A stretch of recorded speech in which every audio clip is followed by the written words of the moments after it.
Welcome to Behind the Paranormal with Paul and Ben Eno.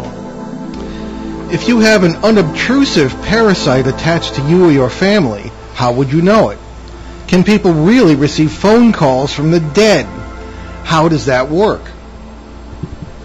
So, welcome to the 802nd edition of Behind the Paranormal with Paul and Ben Eno. Sorry, I was thinking about a movie from the 50s that was The Dead Talk Back, which I will bring up at some point in time. So today we bring you an open line show, and we welcome back our favorite guest co-host and paranormal adventurer, Shane Sirois. Say hello to the people, Shane. Hey, on this very hot day. I'd say East Coast, but I think it's hot all throughout the United States right now. Yeah, I'm well, pretty you're sure sitting there in a hoodie, which I can't believe my eyes. I don't even put on my bow tie today because it's too bloody hot. Well, maybe I should pop on a bow tie, but but regardless, we welcome your calls today. The number is 401-766-1240 from anywhere, or email Paul at BehindTheParanormal.com, or you can contact us via Facebook, Twitter, or Instagram. Okay, so friends, let us away. Alrighty, off into the wild blue yonder when it comes to questions. Let's begin with a question from Doug, and Doug is from Texas. Okie doke. I did not have a chance to edit that, so... Oh, that's fair. So, Doug from Texas writes to us, I was listening to one of your past broadcasts in which you described the 9 species of parasites. Paul, you mentioned that one or more of the parasites can be unobtrusive. I think it may have been the farmers. This got me to wondering about certain people I've met over the years. People that I could have sworn there was just something not right about them. So my question is this. Aside from obvious phenomena such as apparitions, poltergeists, hearing voices that are not psychological in nature, how does one know that he or she has a parasitical entity? Also, where does one draw the line between paranormal phenomena and magical thinking? That's actually a really great question. Yeah. Thank you and keep up the good work.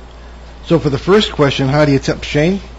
You want to take that one? I know you haven't seen these in advance, so yeah, yeah. So the question was, how do you know if you have a parasite if it's unobtrusive?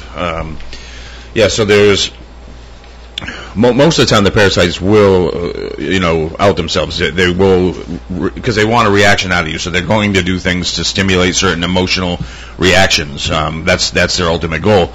So it's not as common for them to be unsuspicious, where they're not or unobtrusive. So, but there are cases, and actually, I'm seeing a huge spike in that right now, where a lot of people, I'm getting a lot of phone calls, a lot of emails lately, just all of a sudden over the last couple months, where people are describing this. They not so much paranormal activity, but they know there's something feeding off of them, so they get the lower energy level.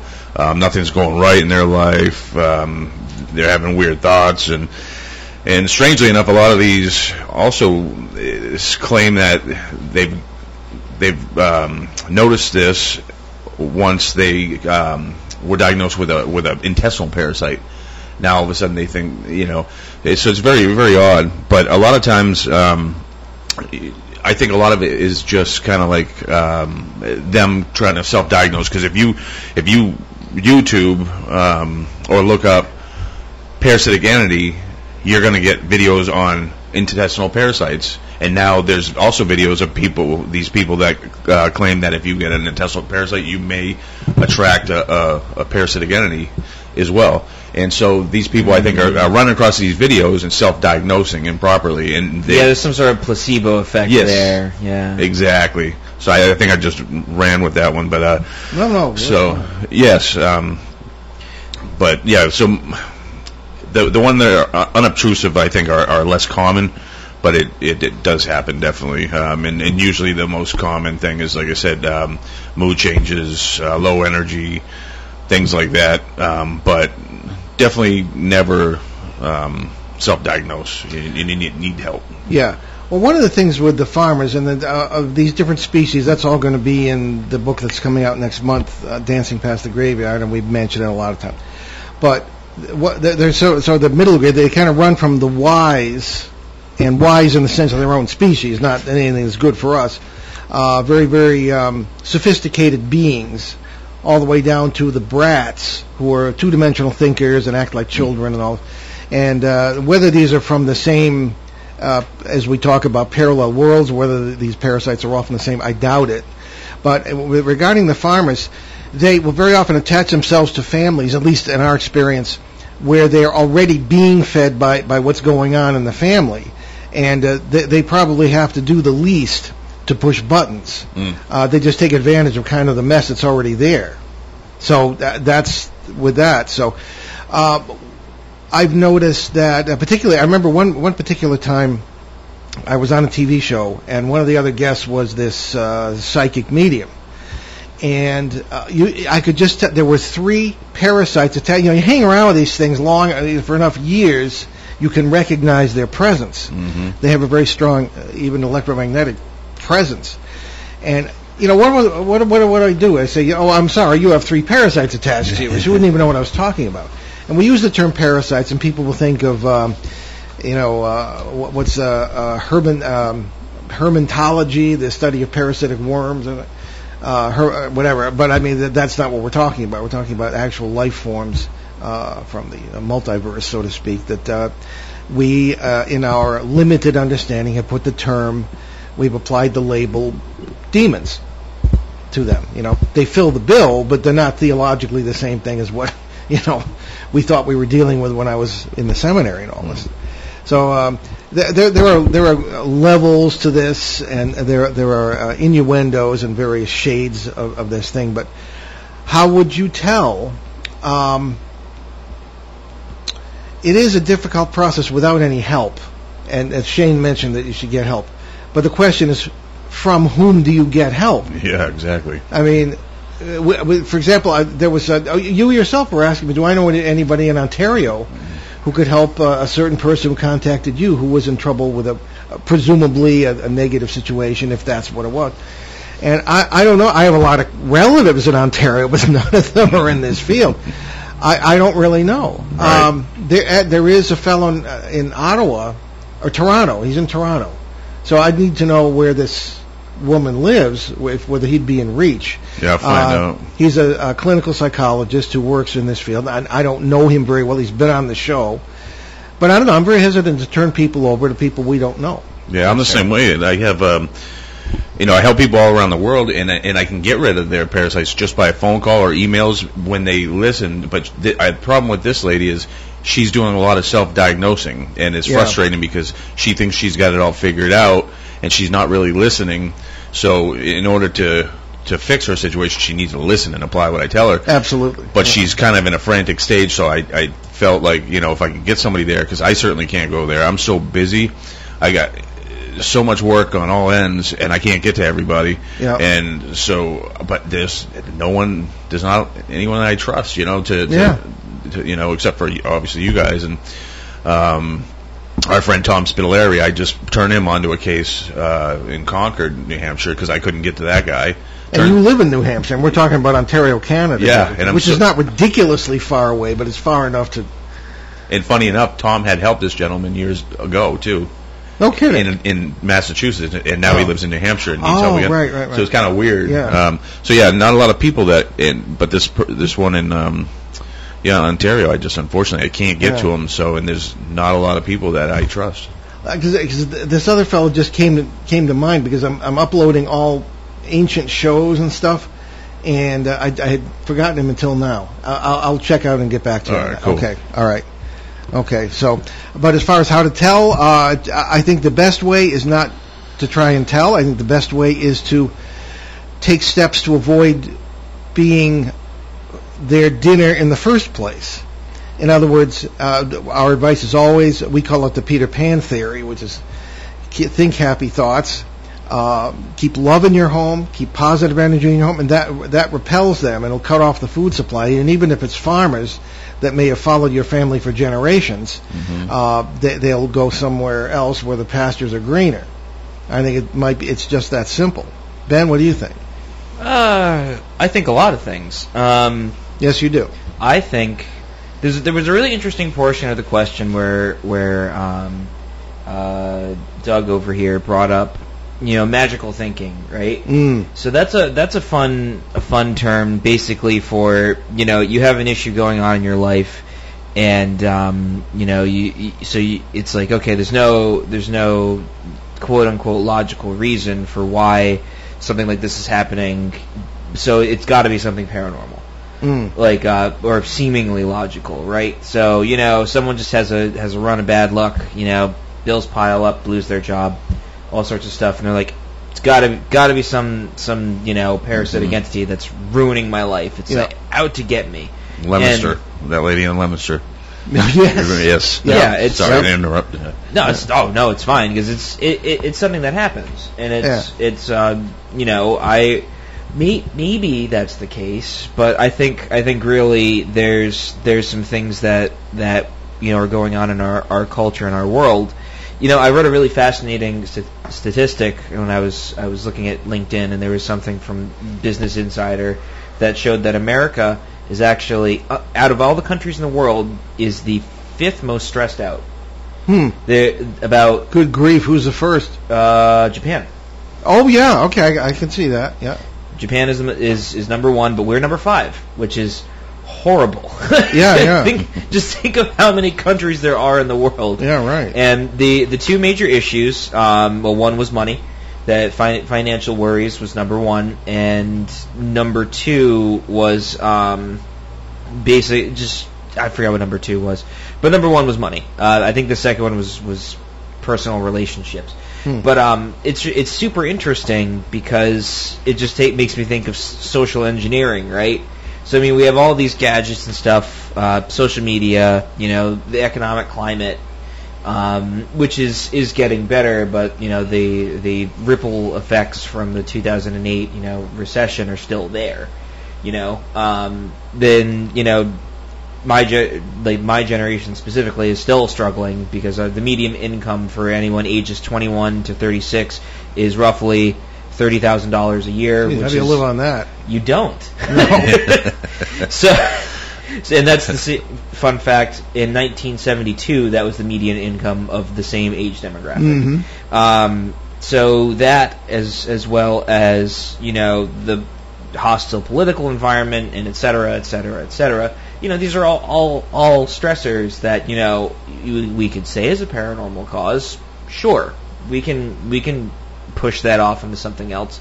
But there's a fun thing that I learned, which is, you can hyper focus on random things to avoid reality, and maybe the reality is that there's some evil paranormal parasite that's collective, that's messing with the world. But maybe it's not. Maybe it's just dealing with the issues day to day and focusing on trying to make a positive impact with what you're doing, and trying to make positive choices and decisions to kind of counteract anything negative that's happening. Not to say that you can't feel feelings, but at the same time, sometimes the simplest way to fend off anything in the parasitic realm is to just be positive. Yeah, exactly. Yeah, exactly. Shane? And as far as the farmers are concerned, too, the ones, that follow generations, what I've noticed, too, is most of these people, and the reason why they're able to follow these generations easily, without being noticed or whatever, or, any weird paranormal activity going on, is the fact that these people tend to have victim-like personalities, where they're, because they're so used to things going wrong, they're negative, and then their children are programmed that way, and so they go through life from day one feeling the same way, like they're victim. Yep. Everything's going to go wrong, and so they're in a negative state. And then they have kids, and they program their kids that way. So the way I've had to fix these people's situation is to reprogram them, which is hard to do because they've been in that state their whole life. So you really have to pull them out of that somehow and redirect them and reprogram their thinking, So our thoughts and our emotions have everything to do with it, like you guys said, and we got to change that in a better direction, Well, one of the things, before we leave Doug's question, one of the things that just is always in the back of my mind, and it is very, very scary, and it is the notion we've talked about before that maybe someone or something messed with us in the past to make us a sort of a cattle race, programmed to feed these entities. And you think of the ancient stories of battles between the gods, if you will, good and evil. Those who would harm us and those who would help us. And it really just makes you wonder. I mean, I don't like to speculate go too far with that, but we're almost constructed to the way our societies, the various races that arose. We really still don't know quite why.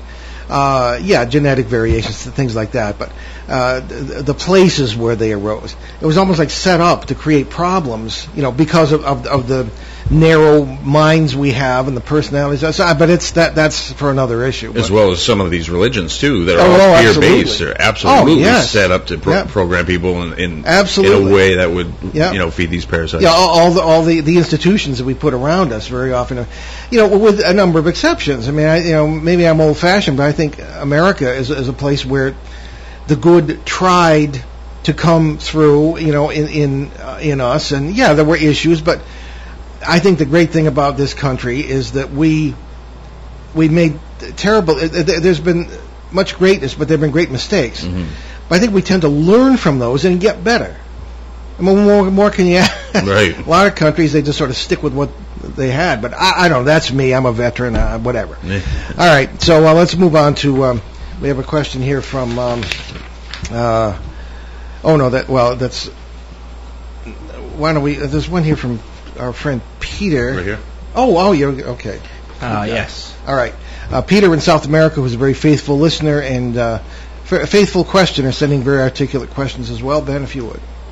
Sure. So Peter writes to us. Hi, Paul. Do you have any cases you can share of people receiving phone calls from strange, creepy, perhaps robotic voices? John Keel talked about such cases. The most interesting example I have found is the Gary Sudbrink case. Or Sudbrink, I'm sorry. Well, I'll start with that because the answer is yes. I have a few examples of that. The Sudbrink case was 1993, and I'm still kind of checking up. I'd like to see if he really existed, that he really was a captain in the Air Force. And there's no reason to believe he wasn't, but I'd like to follow up on that. But the story is that in 1993, he was coming from his base in the West to Long Island, New York, to visit his family. And they started getting all these weird phone calls. Some of it was from a robotic voice, as Peter suggests, and they were, it would be very repetitive. Are you really this person, or how long are you going to be here before you go back to Texas, and that sort of thing. And this is really, really odd and strange. But my own experience with this was, there's one that stands out. In 2003, people will recall the terrible, especially people in our listening area will recall the terrible station nightclub fire in West Warwick, Rhode Island. And 100 people died in this, and the youngest victim was, his name was Nicky O'Neill. And his parents, the next day, they did not know what happened to him. Okay? The whole state was in chaos. We all knew people who were involved in this. And because Rhode Island was very small. So it was chaos the next day, and all of a sudden his mother's phone rang, and it said Nikki on the caller ID. And so they answered, there was nobody there. And then they later found out from the first responders that the phone had been destroyed in the fire the night before. So this was pretty weird, okay. We had a show with our good friends Bill Hall and Jimmy Pedinino, who had written a book on this very subject, and it was a little frustrating because nobody could really explain how this could happen, and Jimmy himself had a few examples of this happening to him, and it was this phone. All I can think of, Shane, maybe you have better ideas, but is that there are a lot of electronic energy, electromagnetic energy involved in paranormal events, how we perceive them, how they might manifest in our world or whatever. And phones are about as electronic as you can get, especially the cell phones. But they used to come through on old analog phones too, back in my day, Mm-hmm. And so I don't know. All I can think of is, part of the parallel world overlaps where you have tremendous expenditure of emotion in a situation like a fire or a terrible accident, explosion, or whatever, and there may be related to the visitation apparition where people will see, loved ones who are in trouble, and even if they're a great distance away. So, what say you, Shane? Yeah, I mean, I haven't not a lot of first-hand counsel. You told this by people, so that's all I have to really go by. As far as like loved ones and stuff, or people calling, like I knew this one person who I believe is telling the truth, and actually she had the cassette tape of it because it was an old voicemail recording, and I think it was like a week after her brother, who she was very close with, had passed away, she got a message on her phone. She came home, had a message, and played it, and a lot of it she couldn't make out, but then clear came through was "I love you," and she says it was my brother's voice for sure. There's no doubt in her mind. You remember back when you had that white van visit your home and said they were from the utility company or telephone company? Oh yeah. That went on for a couple of years, not lately. Yeah, right. Yeah. Well, the first time you told me about it, in that time period for about a year, in the same time that happened to you, I was getting a lot of phone calls from like all 00000. Oh yeah, you mentioned. Yeah, I remember that. Yeah. And other weird numbers that didn't make sense, and sometimes no numbers. It wouldn't even say unknown or nothing like that. Just, but I was getting a lot of phone calls with weird robotic and frequency sounds, and never could make out anything. But it was like somebody was talking in a robotic voice, but I could never make it out. Well, the thing that comes to mind is the movie The Mothman Prophecies. Yes, yeah. Where people were receiving, or particularly that reported at John Keel. I mean, I think he's based on John Keel, but receiving strange electronic phone calls with weird robotic, not even voices, but electromagnetic pulses and stuff. Even in his apartment in New York, because he was a New York journalist who would go down to Point Pleasant, West Virginia, and that vicinity to cover the Mothman events, so-called, of the mid-1960s. And this is what he reported anyway, that he would receive calls like this. Mm-hmm. And you do hear of this kind of stuff, especially associated with Men in Black. Right, yeah. So as far as, now, of course, I think that in order to balance our thinking here, we need to point out that this is a time of electronic, and Ben, you can maybe speak to this. I was just about to. Manipulation, and you can fake all kinds of stuff. So, Ben? Well, there's a really interesting phenomena. It's not a phenomena. It's any audio person worth their salt will know what comb filtering is. So a comb filter is a process. It's just basically a type of processing for an audio signal that's basically a slightly delayed version of the original signal, and it creates kind of a robotic kind of voice because the signals are exact. They'll cancel out certain frequencies from each other, and it resembles a comb if you look at it on like a frequency spectrum. And it's not the exact term, but you know what I mean. So it looks like a comb. Like the sound waves look like a comb because it's just basically the signal repeated on top of itself. So, there could be like an issue where, maybe someone's phone's broken and they're calling you, and maybe there's like a signal that's crossed that's creating, a second, signal that comes through that basically cancels out some of the things making their voice sound robotic, or there's all sorts of really easy ways to basically simulate, it's a robotic voice calling through the phone, because you could just, mess around with, the, not the receiver, I forget what it's called. I'm trying to remember how older phones were constructed. So, someone could mess around with the phone itself, and so any voice that comes out can sound like, a robot on the other end and whatnot. So, I mean, it's not improbable. Like we were saying before, you don't want to get too crazy with this stuff because there could be very plausible explanations. Absolutely, yeah. So some of these could be fake, but whether all of them are faked is a problematic question. So that's probably about as good a job as we can do on that particular question. So why don't we take our bottom of the hour break here? You're listening to Behind the Paranormal with Paul and Ben Eno on WOON 1240 AM and FM in New England's beautiful Blackstone River Valley. We'll be right back.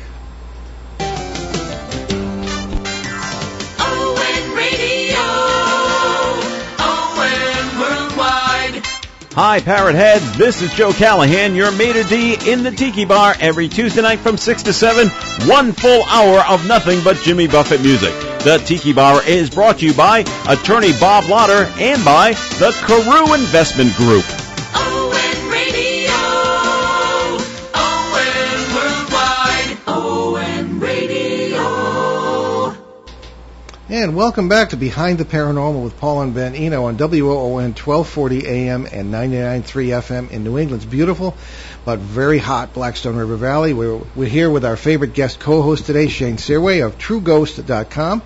And we are dealing with questions from listeners from our very intelligent audience and very incisive questions. So let us go to some of our Facebook questions. And we have a rather... Yasmin from Bradford, England, sent a lengthy question, which we will deal with in bits. We might not get to the whole thing before the end of the show, but we'll try. Let's try. Yes.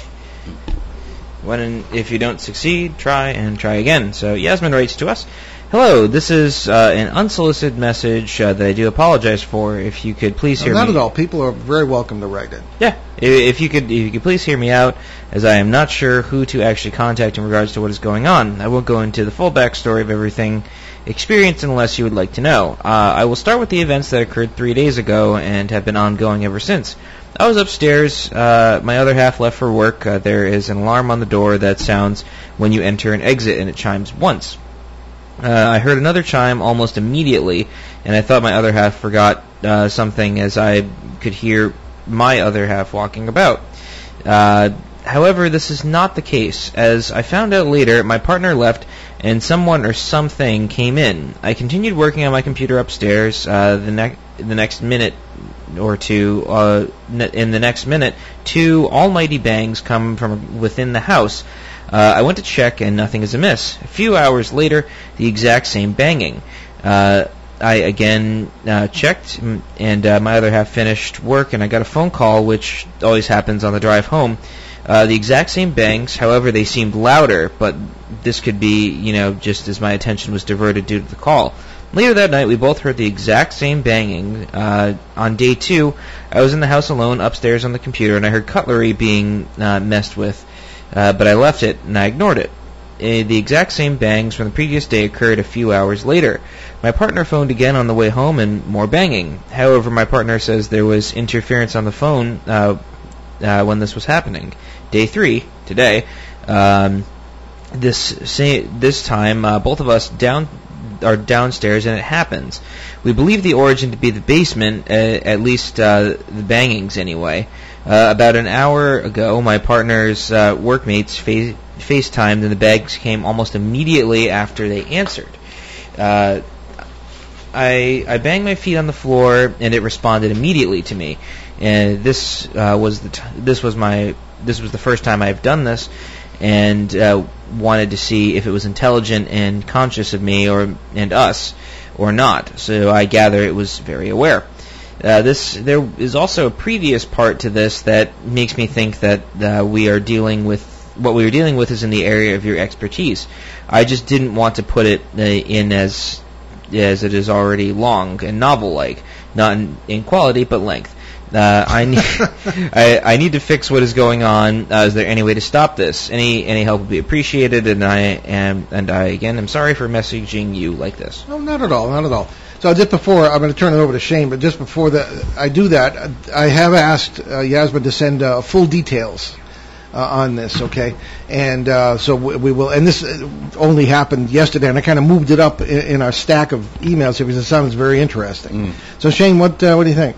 Yeah, I've dealt with this quite a bit. The way this kind of went down for him, exact way, many, many times for other people. And I'm pretty sure I know what's going on. So this does happen quite a bit to people where a lot of times they'll hear the door open, slam shut, they'll hear something walk through their house. But one, I would like to know if he witnessed a UFO recently too, because there's another category that this might fall into, where people have this activity after a UFO sighting in their home. But regardless, I would guess that this is probably only going to happen for about 2 weeks, and then I think it will die off. As long as Yasmin, you do not give it any attention. Don't interact with it. Don't stomp your feet to see if it stomps back. Don't do none of that. Don't talk to it. Don't interact with it at all. And I bet you anything, this thing will disappear in maximum of about 2 weeks. So don't let it frighten you, and do not communicate in any way, shape, or form. Just act like it's not there. Act like you hear nothing, and it will disappear. Sometimes these things do pop in and they leave.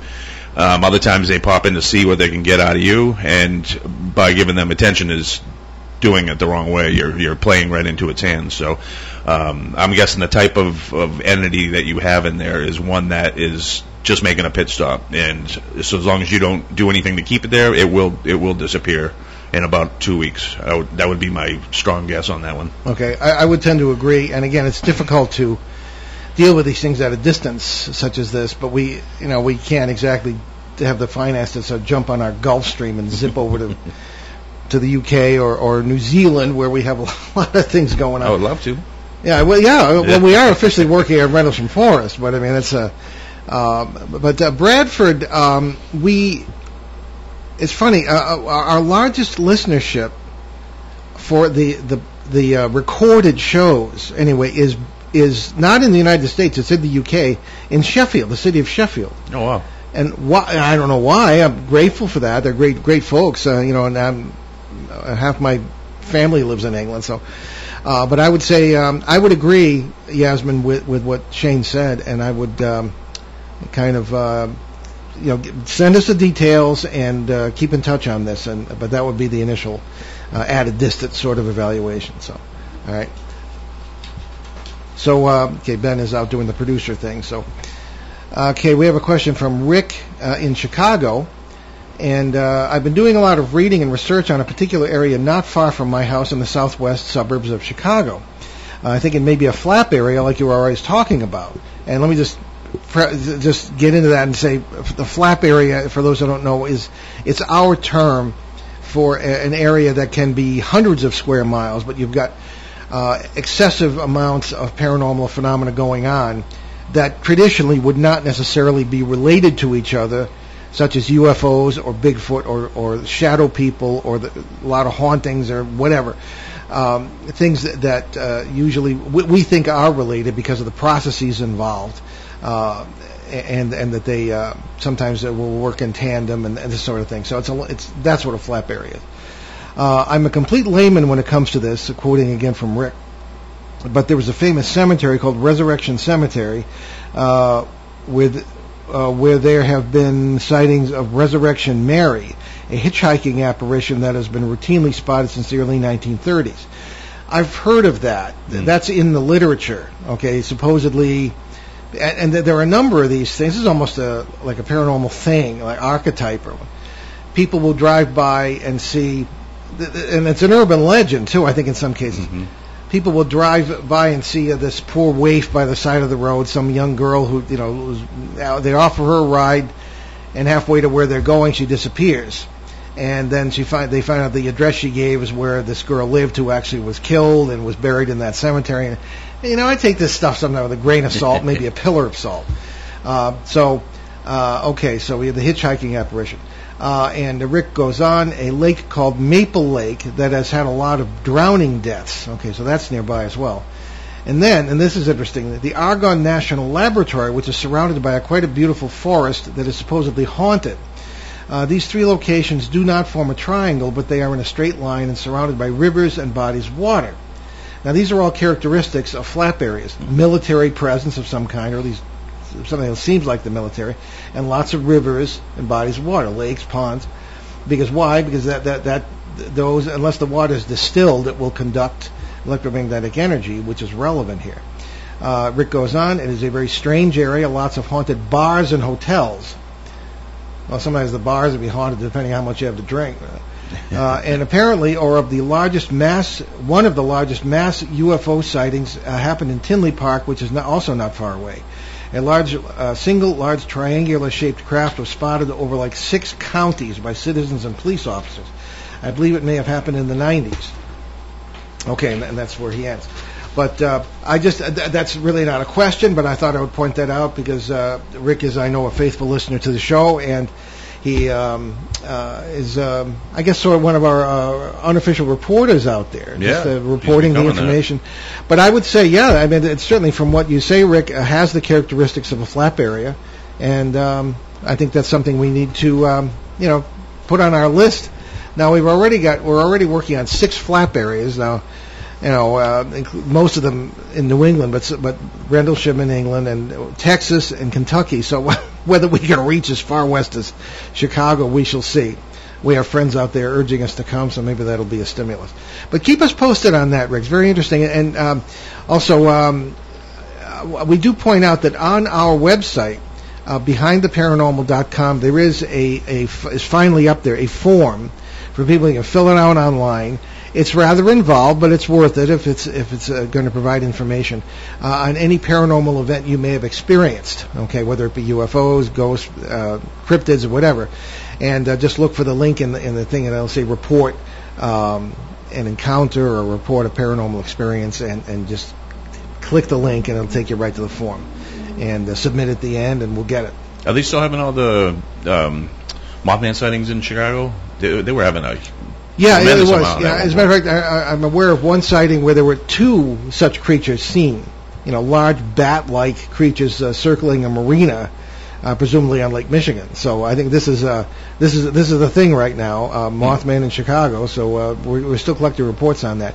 That started.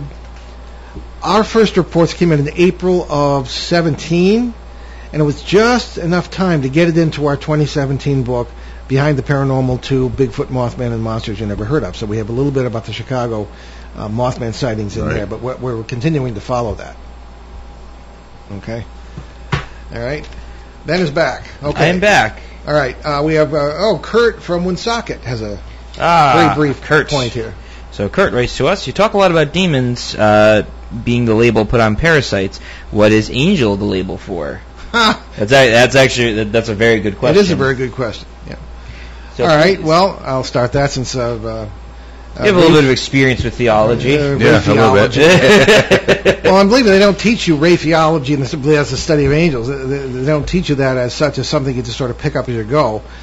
Well, the history of the idea of angels is very interesting. They're very prominent, not only in the Bible, the Hebrew Bible and the Christian Bible, but in the Quran as well. It's one of the pillars of belief of Islam is the angels. Don't forget the Zoroastrians. Oh, and the Zoroastrians too.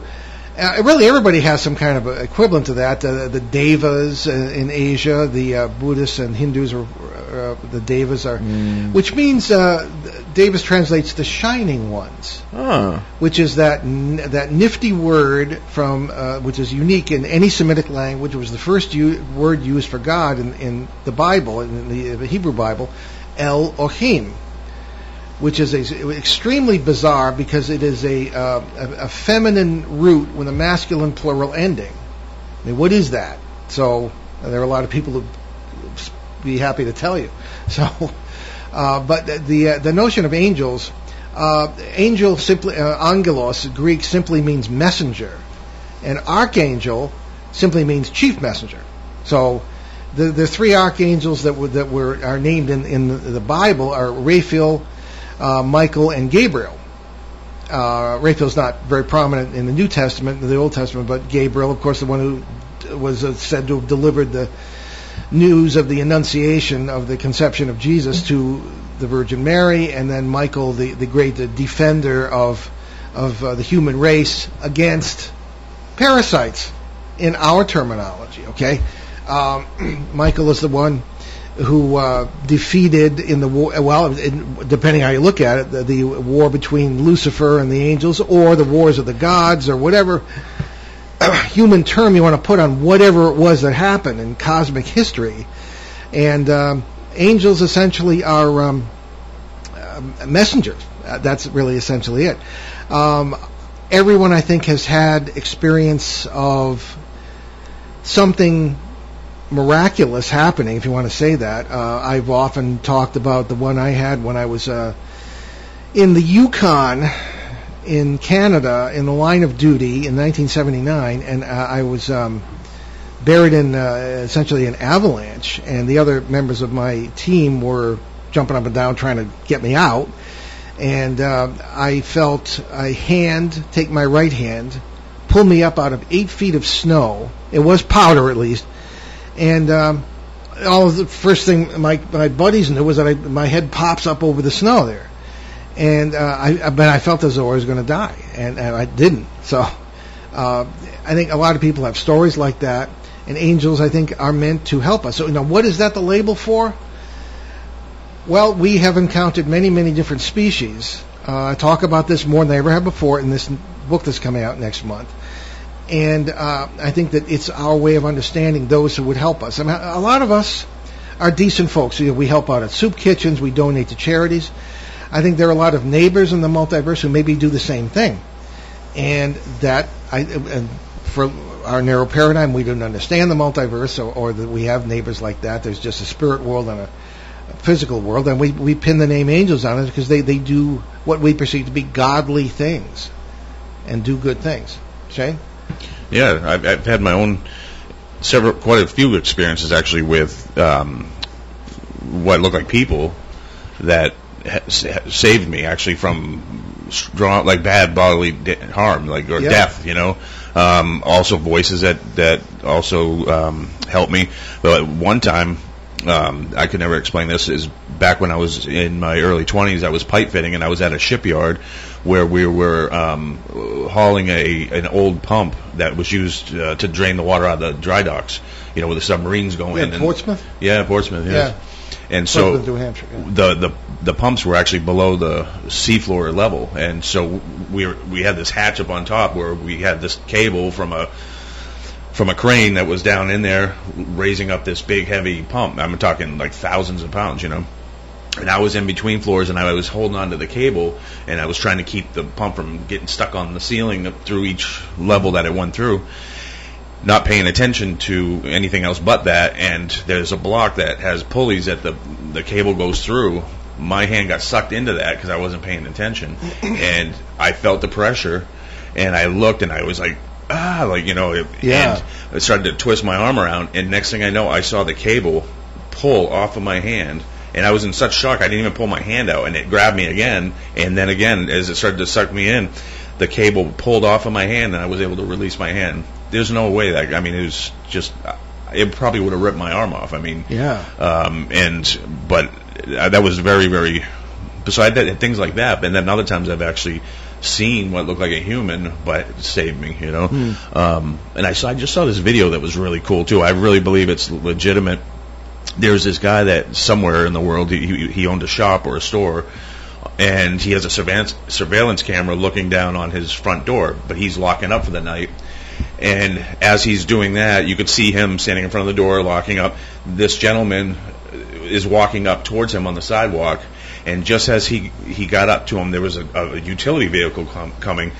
This stranger that was walking up on him tapped him on the shoulder, and so he turned around to look to see who was there. And just as he turned, this utility vehicle had this long gate on the back that swung as he turned the corner, and would have took his head off, Definitely would have hurt him, killed him.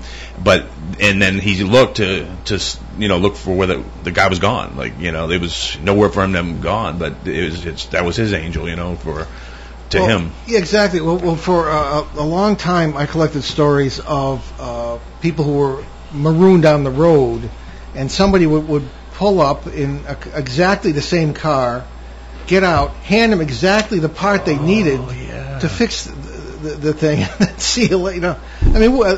I've heard about that. Yeah, there's a lot of stories that apparently were there. Ben, any thoughts on this? No. I've never really been into that stuff. You didn't need it because you had your older brother, and I don't mean Jonathan. Oh, yes. Yes. This is very personal and close to my heart, but we had lost a child way back in the 80s before either of the other two were born. And I know him as Gregory. And in parallel worlds, he was born and would be my oldest son now. And I always felt, I knew he was there protecting you. And now, having seen how your life is unfolding, I can see why. Because you're a very special person. And he would be there by your bed. Sorry, I didn't mean to laugh. No. Well, it's a happy thing, you know. And I don't know, that's really all I can say about it. But Gregory is present in our life. And people will very often meet my wife and I and say, "Oh, you have 3 children, don't you?" And we actually just have you and your brother. But so there it is. That's just a thought. One other thing, the movies, the Prophecy series, not the Mothman Prophecy, the Prophecy series, which was with Christopher Walken. Yeah, Christopher Walken was probably, in my opinion, the coolest person who ever lived. Features in at least the first one of those, and it's very interesting storylines of the war between the angels and the demons, right? And it's naive, you know, it's shallow, it's folksy, but nevertheless, I think they're good stories. But the question is, you know, the guys with wings, you know, all of a sudden the guy has wings and he's an angel. You know, I think that's an art motif that comes on, and anything that goes on or comes and goes from the sky, artists would generally, especially in the ancient world, would portray it as having wings. And there are a lot of other things that have wings in ancient art. The lions of the Assyrians and things of this kind, the Egyptians. Well, there was also how angels were described in the Old Testament as having many faces and... Well, certain species of angels. Remember that we were talking about species of parasites? Well, there's species of angels too. The cherubim, the seraphim. Matter of fact, in the Orthodox liturgy, they're actually named one by one. Yes. Archangels, you know, and it's funny, in the exorcism prayer in the Roman Catholic Church that we used in that hospital, it was like all the orders of blessed spirits. What are they? You know, nobody ever told us in the seminary. You know, why do they have orders? Are they? Yeah, I mean, it's very. We seem to be dealing with very complex societies and civilizations on both sides of the angel, demon, good guy, bad guy, you know, parasite. Well, there's this really interesting idea. In some ancient Eastern religions, they believed that there was like a celestial bureaucracy. Yeah. That it probably is. Yeah, Confucianists were really big into that idea that there were all these really complex sort of, you know, rituals you needed to do, and really heaven wasn't heaven being like a very broad term, and that they referred to heaven as like a being, like something like we would refer to God, but they would just call it heaven.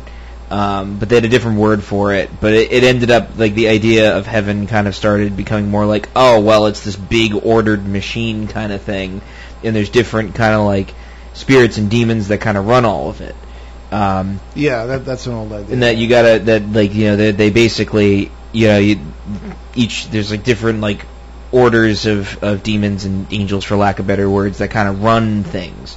And it's an idea that's kind of fun to think about, but maybe it's reality. I don't know. Well, I don't know. I mean, there's a term in theology, anthropomorphism. You know, you take human traits and put it on God. Yeah. So he's, you know, that's why so many people think he's an old man in the sky with a big white beard. I mean, this is ludicrous.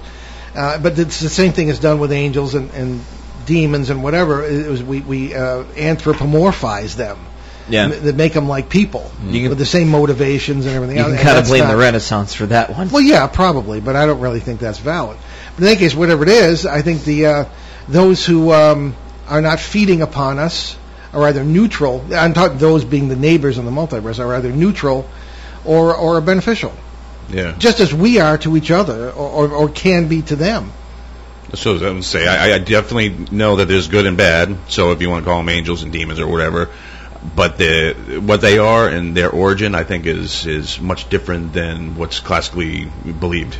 I think I think it's much different than what people believe they are. Oh yeah, very true, very true. Every day's the first day of school. Yep, that's true. Okay, we're almost out of time. Shane, tell us about your website, which is being spiffed up, and what else you're doing as far as where can people can find out more and where you're speaking this fall. Yeah, trueghost.com. All my contact information is there. And as far as my speaking schedule is very light this year. I think I'm only booked for one or two conferences so far for this year. So one is going to be, I believe, the Western Connecticut UFO conference. Danbury, yes. Yeah, in Danbury, and October, then also. Oh no, maybe this one's. When is the one in Maine? Oh, that's going to be April. April. Oh, so next year. Okay. Next year, yeah. So I got one this year. So. Well, that is absolutely wrong. Yeah. You should be at all of these. Yeah. So yeah, that's the New England Parafest in Kittery, Maine, in April. Yeah. Yeah, it was last year. Well, we'll be there too. So many. I did so many conferences and stuff last year. It was like I was doing a tour, and then this year I guess I get to take a break. So it's okay. Yeah, maybe it's like a welcome break. Yeah. Yeah, well, believe me, that's going to be, because we're going to be, with this new book, we're going to be going nuts here coming out. But yeah, we got a lot of stuff. So, okay, well, why don't we get to our announcements, and if I can find my script among all this stuff. Sure. All right. So we are. Yeah, go ahead. You good? So we're still working on restoring the 11 plus years of recorded shows after a serious cyber attack on our website. So we're back to most of 2011 at this point, and we know a lot of people like to listen to those. So thank you for your patience. You can also hear our recorded shows. They're gradually being uploaded to most podcasting platforms as well as YouTube. So if you want to check out our YouTube channel, which will cycle through all our videos and sort of a playlist, so you can hear a bunch of them in a row. If you fall asleep and just keep listening to them, feel free to do that. Very good. Yeah, we're out there now more than we ever were. And funny, when we put the notes next to the podcast that you're in, the shows that you're in, we always put trueghost.com in parentheses. Oh, nice. Thank you. Yeah, so you should be getting 8, 10, 20 million people. Okay. But I'm sorry that we already have listeners in 20 countries on that, who are, many who I know listen live on other apps. Anyway, meanwhile, I want to thank Abby Porter and the great folks at the Linfield Mass Public Library, where I spoke to with a standing room only audience last Tuesday on the subject of bizarre UFO encounters in Massachusetts and beyond. And I should mention that Steve Sakalarios, who came all the way from Portland, Maine, to give me a hand there. He came early. We had a chance to talk, and he's going to be on next week's show on the subject of reincarnation. So there we go. A fascinating subject. Yes. So on Tuesday, August 6th at 7 p.m., we will be at the Nashua Public Library in Nashua, New Hampshire, to present a program entitled Extreme UFO Encounters in New Hampshire and Beyond. And then right after that, on Saturday, August 17th at 2 p.m., we will be at the Haverhill Public Library in Haverhill, Massachusetts, to present on Extreme UFO Encounters in Massachusetts and Beyond. And Shane, you can set up more schedules here by making cameos at these things. Yeah. Because this is your domain up there, and you're welcome to join the program anytime. You're invaluable contribution. You will be our special guest. Yeah. Yes. My book, Dancing Past the Graveyard, Poltergeists, Parasites, Parallel Worlds, and God, will be released on August 28th, and will be in stores after that, and will feature at our fall events. It's available for pre-order now on Amazon.com, Barnes & Noble, and the rest. The official release event will take place with our good friends at the Toadstool Bookshop in Keene, New Hampshire on Saturday, September 21st, beginning at 2 p.m. And I think I've burned up the time here. We better get right on. So, if you want to find out more about these events, you can check out our events page at BehindTheParanormal.com. Absolutely. So, Ben, what do we have for next week? So, next week, we will be having on a rare show about reincarnation with researcher Stephen Sakalarios. Yes. We leave it this afternoon with a quote from the 13th century Persian scholar and theologian Rumi. I love this guy. Your task is not to seek for love, but merely to seek and find all the barriers within yourself that you have built against it. I'm Paul Eno. Oh, we still got a couple seconds. All right. Well, how you doing, Ben? I'm great. How are you doing? Good. I'm doing great. I'll never get used to this clock. Well, Anyway. I mean, just count up. So we'll. Right. So I am Paul Eno, despite the arguments. And I'm Ben Eno. And I'm Shane Sirois. Thanks for joining us on a great cosmic journey, and we'll see you behind the paranormal. Return to this radio frequency 167 hours from now for another edition of Behind the Paranormal with Paul and Ben Eno.